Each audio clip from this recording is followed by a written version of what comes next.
In the depths of global conflict, beneath the clash of economies and the rise of competing powers, lies a psychological struggle, an archetypal confrontation between opposing forces.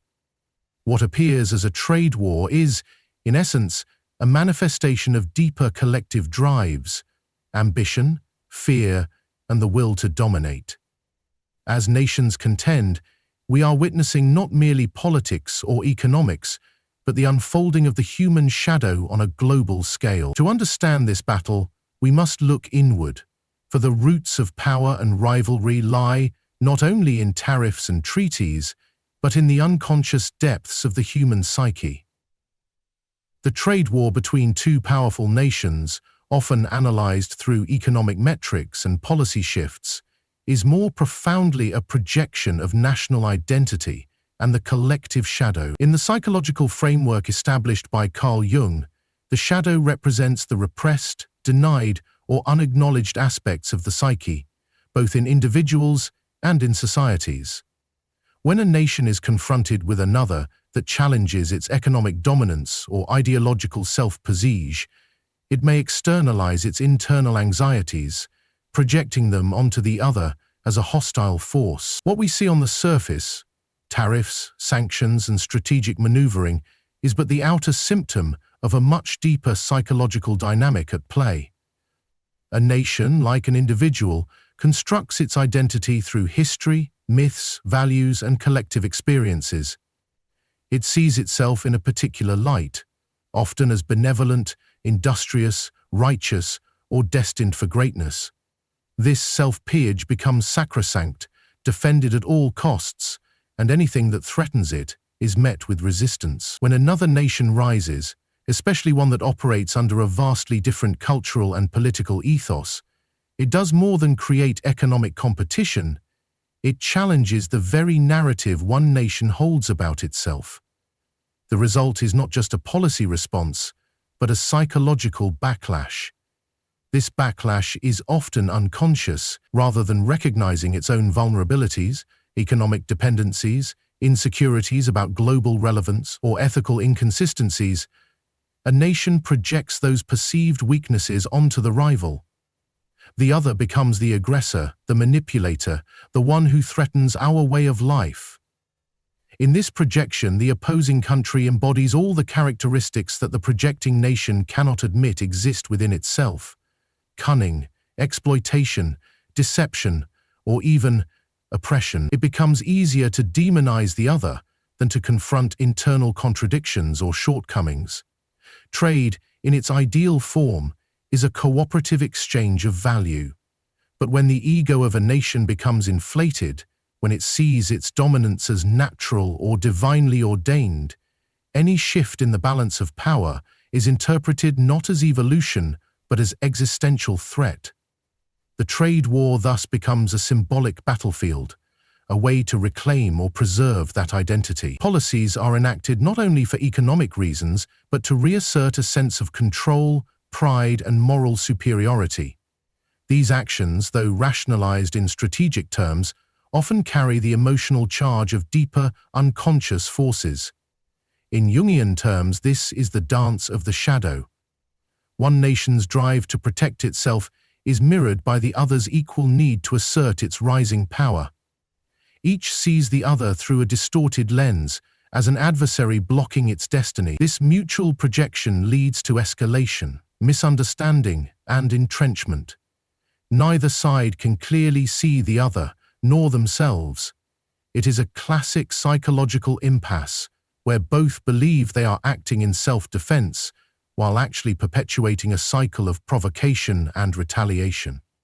The tragedy lies in the missed opportunity for individuation, a process Jung described as the integration of the shadow and the realization of the true self. For nations, this means acknowledging not only their strengths, but also their fears, limitations, and darker impulses. It requires humility, introspection, and a willingness to question cherished assumptions. Without such inner work, the conflict remains locked in repetition, driven by unseen hands within the collective unconscious. The trade war, then, is not simply a question of economics or geopolitical tactics. It is a mirror held up to the soul of nations, revealing what they fear, what they deny, and what they must ultimately confront within themselves. The outcome will depend not merely on strategy or negotiation, but on the capacity of these nations to reckon with their shadows and evolve beyond them. Only then can there be resolution, not just of the trade war, but of the deeper psychological rift it represents. An economic conflict, though often rationalized through statistics, trade deficits, and strategic interests, is at its core a reflection of unconscious fears and archetypal power struggles that shape the behavior of individuals and nations alike. Beneath the surface of policy debates and financial maneuvering lies a deeper psychological narrative, one that speaks to the fundamental drives of human beings and the collective myths that define a civilization's sense of purpose, security, and identity. From a Jungian perspective, the unconscious plays a profound role in shaping how societies act, especially in moments of perceived threat or transition. When economic conditions change, whether through the rise of a competing power, technological disruption, or shifting alliances, these changes do not merely affect markets. They touch upon deep-seated insecurities and stir collective memories of loss, betrayal, domination, or collapse. These fears are rarely articulated explicitly. Instead, they emerge in policy decisions, cloaked in the language of pragmatism, but animated by something far more primal. Archetypal power struggles have existed throughout human history. Heroes confronting dragons, empires clashing for dominance, civilizations defending themselves against perceived invaders. In the economic realm, these struggles take on symbolic form. The battle for markets, control over supply chains, influence over global institutions. But the language and strategy of economics often mask the emotional and symbolic dimensions of these contests. When a nation feels its dominance slipping or sees another rise with unexpected speed, it often responds not with curiosity or openness, but with suspicion and defensiveness. These reactions are not purely logical. They are emotionally charged and deeply rooted in unconscious patterns of behavior. Power, in the archetypal sense, is not just about control, it is about existential validation. To be powerful is to matter, to define reality for oneself and others. When economic power shifts, it can trigger a crisis of identity. A nation that once saw itself as the unquestioned leader may begin to feel diminished, betrayed by global systems it helped build, or threatened by forces it cannot fully understand. In this state, fear emerges. Fear of irrelevance, of dependency, of being overtaken. This fear does not need to be acknowledged to be active. In fact, the most powerful fears are those that remain hidden, driving decisions without conscious recognition. In response to these fears, nations may seek to assert dominance, reassert control, or punish those perceived as responsible for their decline. Trade wars, tariffs, and economic sanctions become tools not just of policy, but of psychological reassurance. They serve to reenact the archetypal drama of the righteous hero, confronting the encroaching shadow, attempting to restore a perceived lost order. These actions, though often damaging in practical terms, fulfill a symbolic need. They provide a sense of agency, clarity, and moral purpose in a world that feels increasingly unstable. The unconscious also fuels projection. A nation struggling with internal disunity or economic stagnation may project those weaknesses onto a foreign adversary, accusing it of manipulation, exploitation, or aggression. In this way, the foreign power becomes a screen onto which a society projects its own disowned fears and failures. Rather than confronting the difficult truths within, it externalizes blame, reinforcing the narrative of victimhood or moral superiority. This mechanism allows the conflict to escalate because it is not truly about the other, it is about the self. Archetypal power struggles do not resolve through domination, but through integration. Jung teaches that true growth comes from confronting the unconscious, recognizing the shadow, and integrating its lessons into the whole self. Applied to the economic realm, this means acknowledging the emotional and symbolic dimensions of conflict, not just the material ones. It means leaders and societies must have the courage to examine not only their strategic interests, but also their unconscious motivations. Only through such introspection can economic conflicts transform from destructive battles into opportunities for growth, evolution, and renewed understanding. True victory in any conflict, economic, political, or ideological, does not lie in the domination of one force over another, but in integration and self-awareness.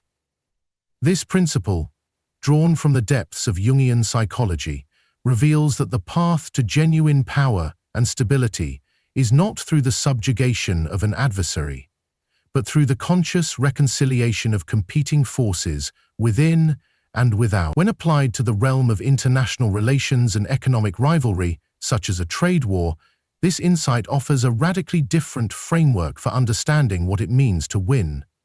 Domination is the instinctual response of the ego when it feels threatened.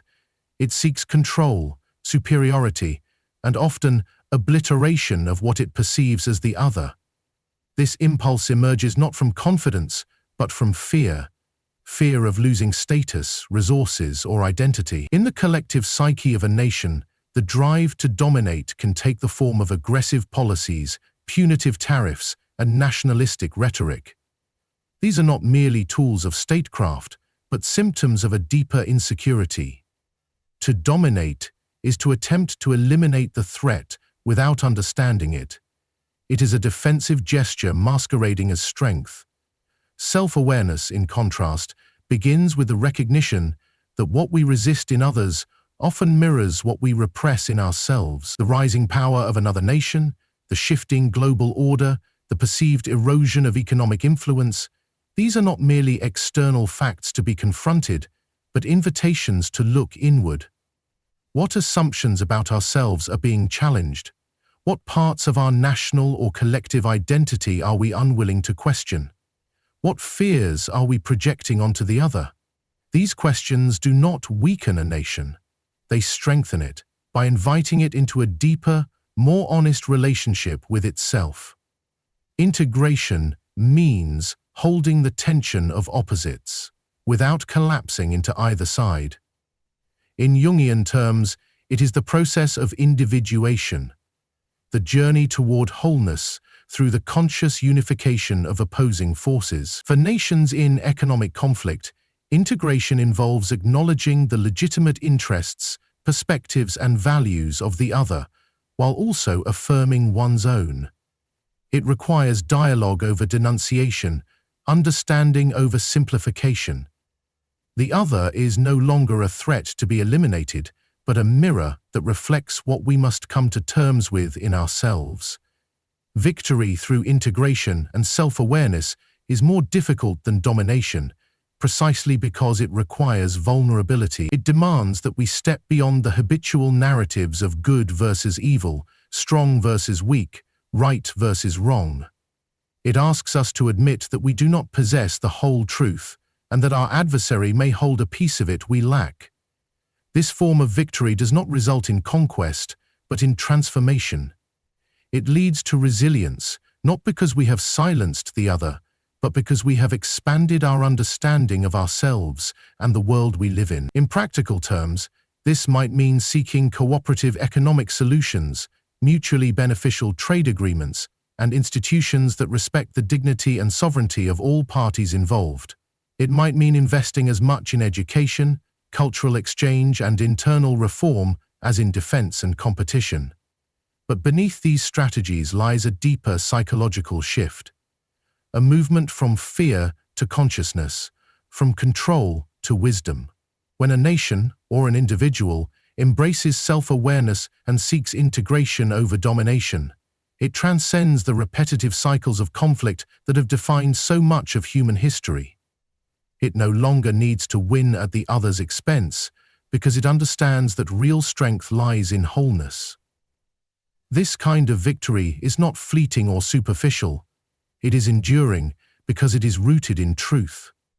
And in a world increasingly divided by fear, it may be the only kind of victory worth striving for. Lasting change, whether in the life of an individual or the destiny of a nation, demands the courage to confront inner conflict rather than merely battling external opposition.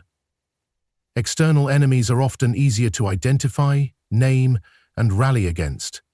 They provide a focal point for discontent, a clear target upon which to project fears, frustrations, and unresolved tensions.